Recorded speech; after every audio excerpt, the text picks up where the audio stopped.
Magandang hapon mga ka-idols.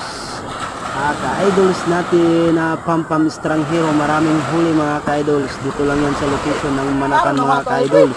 Si ka-idol natin Robert yung kumarga ng yellowfin tuna.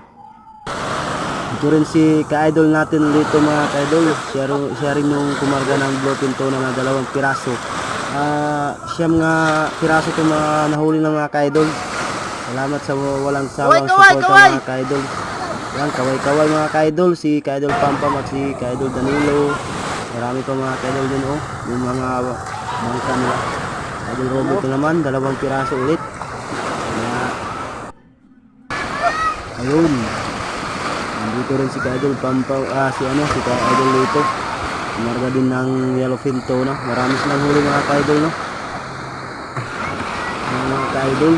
Dito lang yan sa Manakan mga ka-idol ha. Ito lahat yung nahuli ng mga ka-idol. Yun, 6 na piraso. Isang yellowfin tuna at 8 bluefin tuna.